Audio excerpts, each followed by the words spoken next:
Rabindranath Tagore, also written Ravīndranātha Thākura, sobriquet Gurudev, was a Bengali polymath who reshaped Bengali literature and music, as well as Indian art with contextual modernism in the late 19th and early 20th centuries. Author of Gitanjali and its profoundly sensitive, fresh and beautiful verse, he became the first non-European to win the Nobel Prize in Literature in 1913. In translation, his poetry was viewed as spiritual and mercurial. However, his elegant prose and magical poetry remain largely unknown outside Bengal. Sometimes referred to as the Bard of Bengal, Tagore introduced new prose and verse forms and the use of colloquial language into Bengali literature, thereby freeing it from traditional models based on classical Sanskrit. He was highly influential in introducing the best of Indian culture to the West and vice versa, and he is generally regarded as the outstanding creative artist of the modern Indian subcontinent. A Pirali Brahmin from Calcutta with ancestral gentry roots in Jessa, Tagore wrote poetry as an 8-year-old. At age 16, he released his first substantial poems under the pseudonym Bhanasimha, which were seized upon by literary authorities as long-lost classics. By 1877 he graduated to his first short stories and dramas, published under his real name. As a humanist, universalist internationalist, and strident nationalist, he denounced the British Raj and advocated independence from Britain. As an exponent of the Bengal Renaissance, he advanced a vast canon that comprised paintings, sketches and doodles, hundreds of texts, and some 2,000 songs. His legacy endures also in the institution he founded, Visva Bharati University. Tagore modernized Bengali art by spurning rigid classical forms and resisting linguistic strictures. His novels, stories, songs, dance dramas, and essays spoke to topics political and personal. Gitanjali, Gora and Gari Bear are his best-known works, and his verse, short stories, and novels were acclaimed, or panned, for their lyricism, colloquialism, naturalism, and unnatural contemplation. His compositions were chosen by two nations as national anthems, India's Jana Gana Mana and Bangladesh's Amar Shonar Bangla. Some sources state that Sri Lanka's national anthem was written by Tagore, whilst others state it was inspired by the work of Tagore. Early life, 1861 to 1878. The youngest of 13 surviving children, Tagore was born in the Jorasanko mansion in Calcutta to parents Rabindranath Tagore and Sarada Devi. The last 2 days a storm has been raging, similar to the description in my song, Jaro Jaro Barish Baridara. Amidst it, a hapless,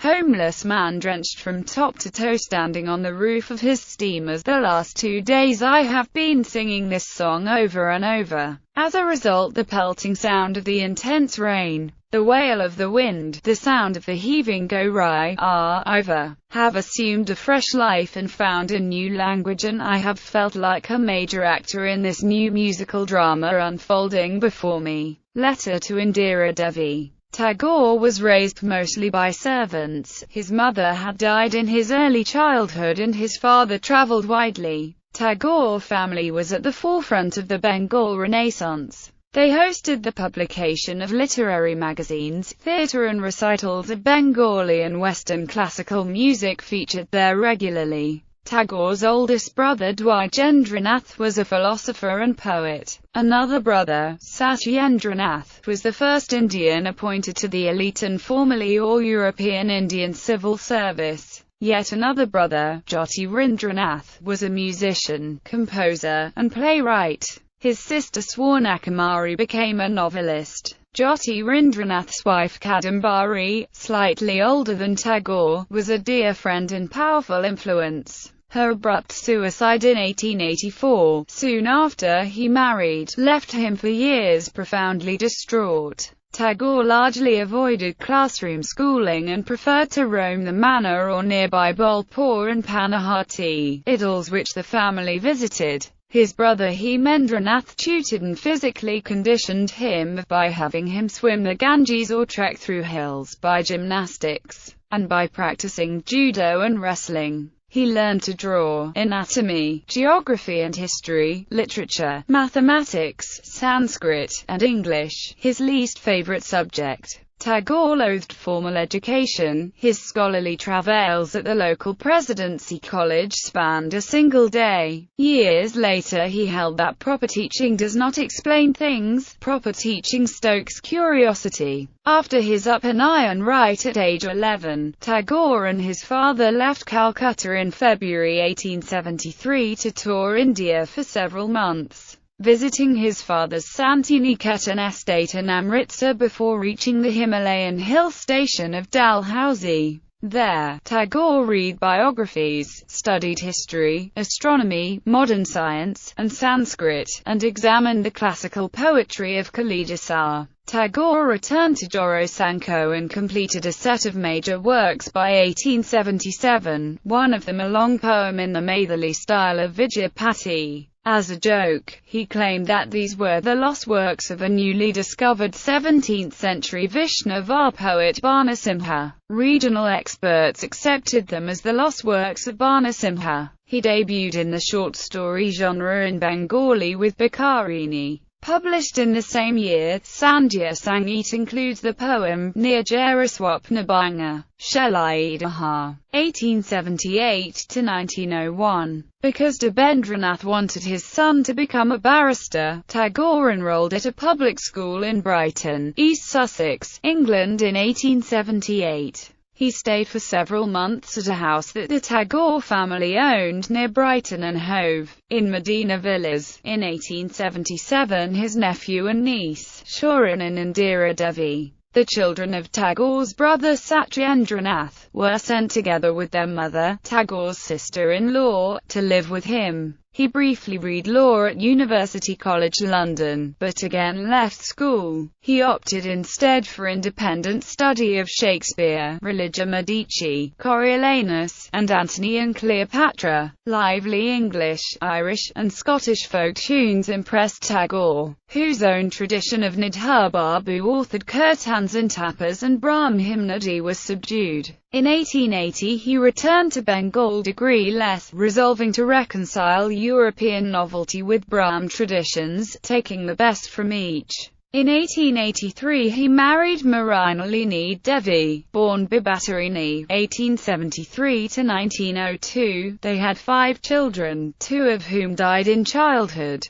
In 1890 Tagore began managing his vast ancestral estates in Shalaidaha. He was joined by his wife and children in 1898. Tagore released his Manasi poems. Among his best-known work, as Zamindar Babu, Tagore crisscrossed the riverine holdings in command of the Padma, the luxurious family barge. He collected mostly token rents and blessed villagers who in turn honored him with banquets, occasionally of dried rice and sour milk. He met Gagan Harkara, through whom he became familiar with Baul Lalan Shah, whose folk songs greatly influenced Tagore. Tagore worked to popularize Lalan's songs. The period 1891 to 1895, Tagore's Sadhana period, named after one of Tagore's magazines, was his most productive. In these years he wrote more than half the stories of the 3-volume, 84-story Galpaguchcha. Its ironic and grave tales examined the voluptuous poverty of an idealized rural Bengal. Santiniketan, 1901–1932. In 1901 Tagore moved to Santiniketan to found an ashram with a marble-floored prayer hall, the mandir, an experimental school, groves of trees,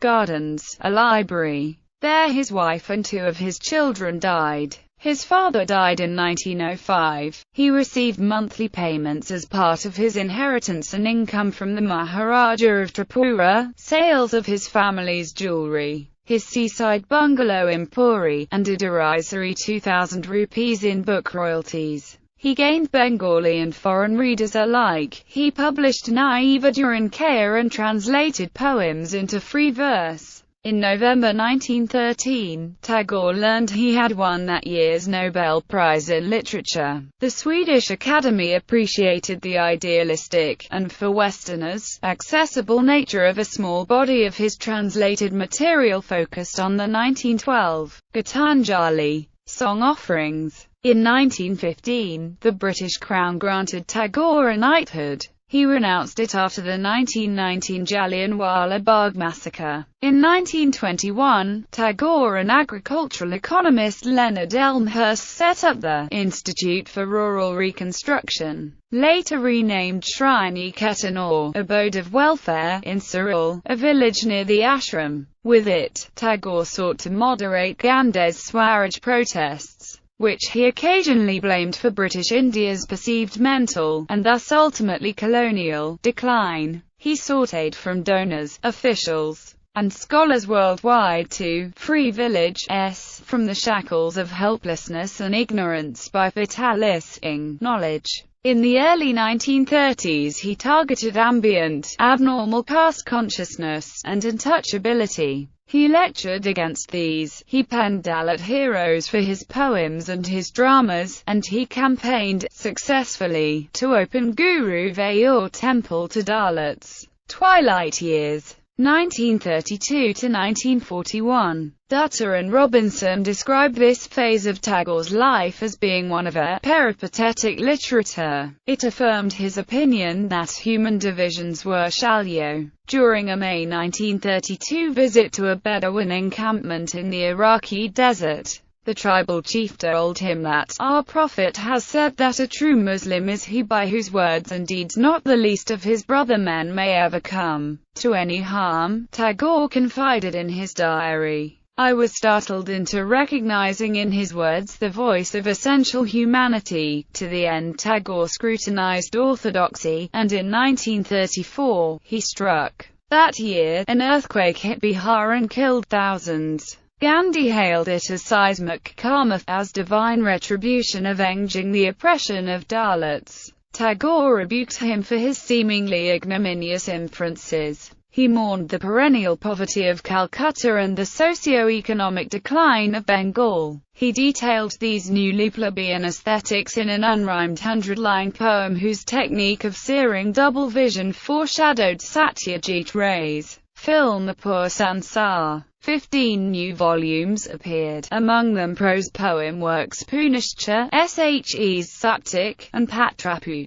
Experimentation continued in his prose songs and dance dramas, Chitra, Shama, and Chandalika, and in his novels, Dui Bon, Melancha, and Charadya. Clouds come floating into my life, no longer to carry rain or usher storm, but to add color to my sunset sky. Verse 292, Stray Birds, 1916. Tagore's remit expanded to science in his last years, as hinted in Visvapariche, 1937 collection of essays. His respect for scientific laws and his exploration of biology, physics, and astronomy informed his poetry, which exhibited extensive naturalism and verisimilitude. He wove the process of science, the narratives of scientists, into stories in Shai, Tinsangi, and Galpazalpa. His last 5 years were marked by chronic pain and 2 long periods of illness.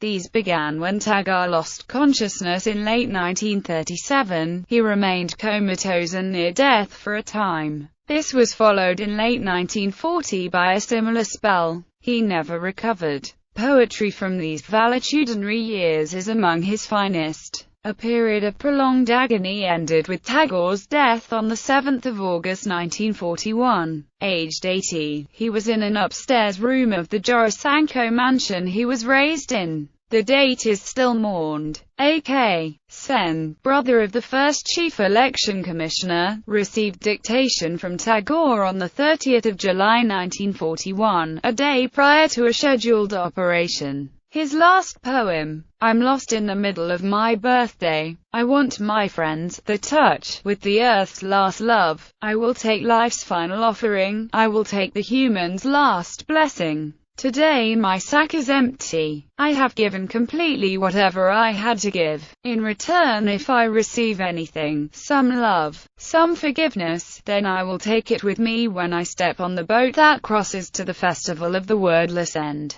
Travels. Between 1878 and 1932, Tagore set foot in more than 30 countries on 5 continents. In 1912, he took a sheaf of his translated works to England, where they gained attention from missionary and Gandhi protege Charles F. Andrews, Irish poet William Butler Yeats, Ezra Pound, Robert Bridges, Ernest Rhys, Thomas Sturge Moore, and others. Yeats wrote the preface to the English translation of Gitanjali. Andrews joined Tagore at Santiniketan. From May 1916 until April 1917, he lectured in Japan and the United States. He denounced nationalism. His essay, Nationalism in India, was scorned and praised. It was admired by Romain Rolland and other pacifists. Our passions and desires are unruly, but our character subdues these elements into a harmonious whole. Does something similar to this happen in the physical world? Are the elements rebellious, dynamic with individual impulse?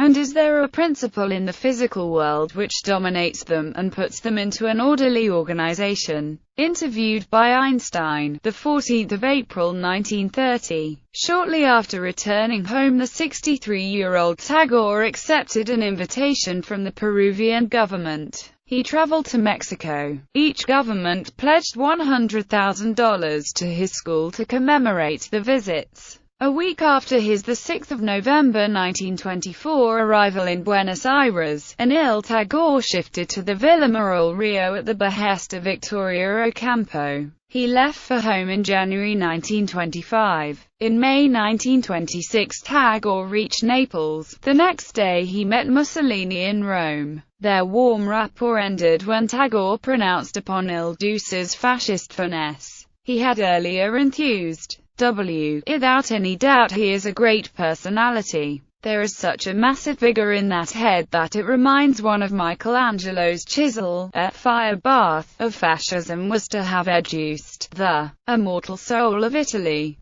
clothed in quenchless light. On 14 July 1927, Tagore and 2 companions began a 4-month tour of Southeast Asia. They visited Bali, Java, Kuala Lumpur, Malacca, Penang, Siam, and Singapore. The resultant travelogues composed Jatri. In early 1930, he left Bengal for a nearly year-long tour of Europe and the United States. Upon returning to Britain, and as his paintings exhibited in Paris and London, he lodged at a Birmingham Quaker settlement. He wrote his Oxford Hibbert lectures and spoke at the annual London Quaker Meet. There, addressing relations between the British and the Indians, a topic he would tackle repeatedly over the next 2 years, Tagore spoke of a dark chasm of aloofness. He visited Aga Khan III, stayed at Dartington Hall, toured Denmark, Switzerland, and Germany from June to mid-September 1930,